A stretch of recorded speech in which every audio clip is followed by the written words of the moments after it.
السلام علیکم فرینڈس، امریکی وزارت دفاع نے پاکستان کے F-16 طیاروں کی دیکھ بھال کے لیے آلات اور سروسز کی مد میں $45 کروڑ کے ممکنہ معاہدے کی منظوری دے دی ہے۔ اس اپروول اور اس کے سکوپ سے متعلق تفصیلات پر بات کریں گے۔ اس کے علاوہ اس ڈیولپمنٹ کی ممکنہ وجوہات اور امریکہ پر اس معاملے پر انحصار کو بھی ڈسکس کیا جائے گا۔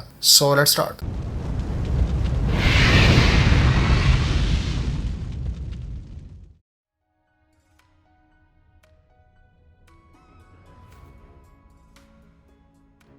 فرینڈز، بدھ کے روز امریکی وزارت دفاع کی جانب سے جاری اعلامیہ میں بتایا گیا ہے کہ پاکستان ایئر فورس کے F-16 طیاروں کی دیکھ بھال اور ان سے متعلق آلات اور سروسز کی مد میں متوقع طور پر $45 کروڑ کے معاہدے کی منظوری دے دی گئی ہے۔ اس معاہدے میں مین کانٹریکٹر امریکی کمپنی لاکہیڈ مارٹن ہوگی۔ امریکہ کی ڈیفنس سیکیورٹی کوآپریشن ایجنسی کے مطابق اس نے اس سے متعلق مطلوبہ سرٹیفکیشن فراہم کر دی ہے، جس کے بعد آج کانگریس کو اس ممکنہ سیلز کے بارے میں مطلع کر دیا جائے گا۔ اعلامیہ میں کہا گیا ہے کہ پاکستان کی جانب سے ماضی کی طرح F-16 طیاروں کی دیکھ بھال اور معاونت کو برقرار رکھنے کی درخواست کی گئی تھی تاکہ پاکستان ایئر فورس کے F-16 بیڑے کی معاونت کی جا سکے اور اس حوالے سے مزید عوامل بھی شامل کیے جا سکیں۔ خیال رہے کہ جولائی 2019 میں امریکی محکمہ دفاع نے پاکستان کو F-16 جنگی جہازوں کی دیکھ بھال کے لیے $12 کروڑ 50 لاکھ دینے کا اعلان کیا تھا اور یہ سلسلہ اس سے پہلے بھی ایسے ہی جاری تھا۔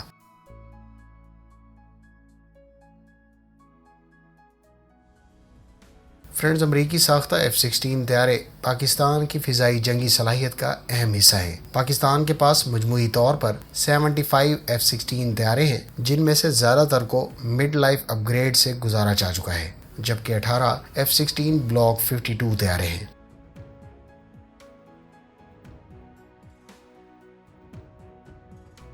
فرینڈز، اس ممکنہ معاہدے کے تحت امریکی حکومت اور لاکہیڈ مارٹن کی جانب سے جو انجینئرنگ، تکنیکی اور لاجسٹیکل سروسز فراہم کی جائیں گی، ان کی فہرست اعلامیہ میں دے دی گئی ہے۔ اعلامیہ کے مطابق اس ممکنہ فروخت میں طیارے میں کسی نئی صلاحیت یا اسلحے وغیرہ کا اضافہ شامل نہیں ہے۔ اس اعلامیہ میں مزید کہا گیا ہے کہ یہ ہماری خارجہ پالیسی اور قومی سلامتی کے اہداف کے حصول میں بھی مدد دے گا تاکہ پاکستان کے پاس امریکہ اور اتحادی افواج کے ساتھ مل کر دہشت گردی کے خلاف کارروائیوں اور مستقبل میں ممکنہ آپریشنز میں آپریٹ کرنے کی صلاحیت برقرار رہے۔ اس کے علاوہ مزید کہا گیا ہے کہ یہ ممکنہ فروخت پاکستان کے F-16 طیاروں کی دیکھ بھال جاری رکھنے میں مدد کرے گی، جس سے پاکستان کو دہشت گردی کے خلاف آپریشنز میں فضا سے زمین پر مار کرنے کی صلاحیت کو برقرار رکھنے میں معاونت ملے گی۔ پاکستان کو ان سروسز اور آلات کو اپنی افواج میں شامل کرنے میں کوئی مشکل نہیں آئے گی اور اس ممکنہ فروخت سے خطے میں بنیادی عسکری توازن میں بھی کوئی تبدیلی نہیں آئے گی۔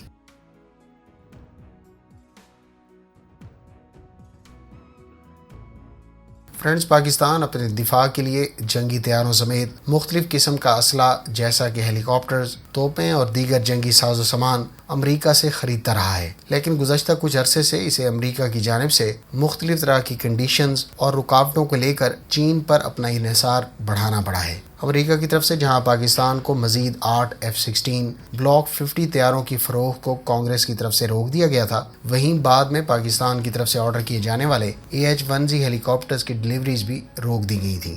اس کے علاوہ پاکستان نے جب ترکی سے T-129 اٹیک ہیلی کاپٹرز خریدے تو امریکہ نے ترکی کو ان ہیلی کاپٹرز پر استعمال ہونے والے اپنے انجنز کا ایکسپورٹ لائسنس جاری کرنے سے انکار کر دیا تھا۔ حالانکہ بعد میں امریکہ نے فلپینز کے لیے ان ہیلی کاپٹرز کی ترکی کی جانب سے فروخت کے لیے اجازت دے دی تھی۔ گو کہ پاکستان اپنی نیوی کے حوالے سے تقریباً 100% ہی چین اور ترکی سے ویپنز اور شپس کی خریداری پر شفٹ ہو چکا ہے، تاہم آرمی اور ایئر فورس کے لیے ابھی بھی کچھ عرصے کے لیے امریکہ پر انحصار برقرار رکھنا پڑے گا، کیونکہ یہ دونوں سروسز جو امریکی ساختہ ویپنز اور سسٹم استعمال کر رہی ہیں، اس کے لیے امریکہ پر ڈپینڈنسی ایک تلخ حقیقت ہے۔ پاکستان کو یقینی طور پر اس انحصار کو نیئر فیوچر میں کم سے کم کرتے ہوئے اس دوہرے رویے سے چھٹکارا حاصل کرنے کے لیے ملکی سطح پر ویپنز کی تیاری اور دوست ممالک سے رجوع کرنے کی ضرورت ہے، جو بغیر کسی رکاوٹ کے پاکستان کے ساتھ کھڑے ہوتے ہیں۔ چین کے تعاون سے JF-17 تھنڈر کی تیاری اور پھر چین کی جانب سے جدید شپس، ٹینکس اور ڈرونز کی فروخت کے علاوہ ترکی کی طرف سے پاکستان کو ڈرونز اور شپس کی فروخت اس بات کا منہ بولتا ثبوت ہے۔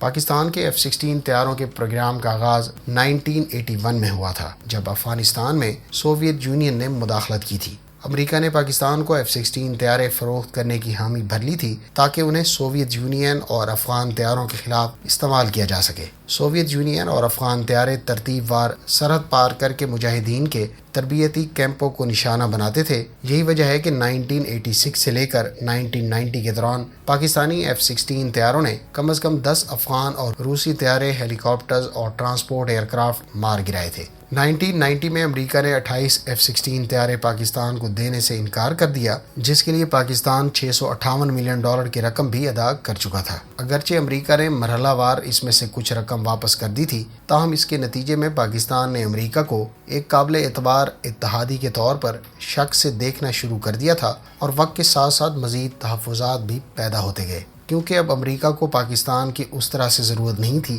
لہٰذا اس نے حسب معمول اپنا رویہ بھی بدلنا شروع کر دیا۔ پھر 9/11 کے بعد کیونکہ امریکہ کو پاکستان کی ضرورت تھی، لہٰذا دفاعی تعلقات نے بھی نیا رخ اختیار کرنا شروع کر دیا۔ پاکستان کو نان نیٹو الائی کا درجہ دیا گیا، جبکہ 2005 کے بعد پرانے 28 طیاروں میں سے 14 ڈیلیور کر دیے گئے، جبکہ اسی اثنا میں امریکہ نے پاکستان کو 18 F-16 بلاک 52 طیارے دینے پر بھی اتفاق کیا، جس کی لاگت تقریباً $1.4 ارب تھی۔ ان طیاروں کے ساتھ ساتھ ٹارگیٹنگ پارٹس اور الیکٹرانک وارفیئر پارٹس بھی امریکہ کی طرف سے پاکستان کو فروخت کی گئی۔ پاکستان کے 50 سے زائد پرانے F-16 طیارے بعد کے PAF F-16 بلاک 52 طیاروں کے ہم پلہ ہو گئے تھے۔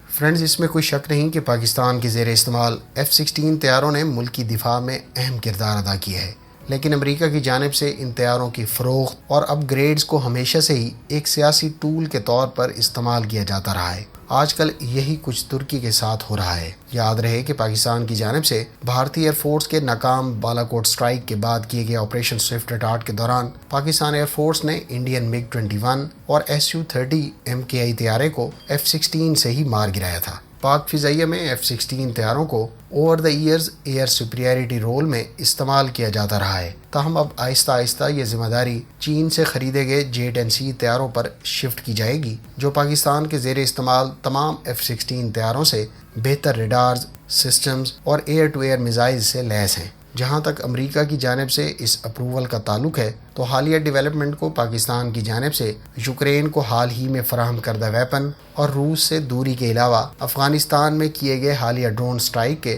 تناظر میں دیکھا جا رہا ہے، اور امریکہ کی سابقہ پالیسی کو دیکھتے ہوئے یہ بات وثوق سے کی جا سکتی ہے کہ حالیہ ڈیولپمنٹ کے پیچھے بھی یقینی طور پر کچھ لے دے کا معاملہ کار فرما ہے۔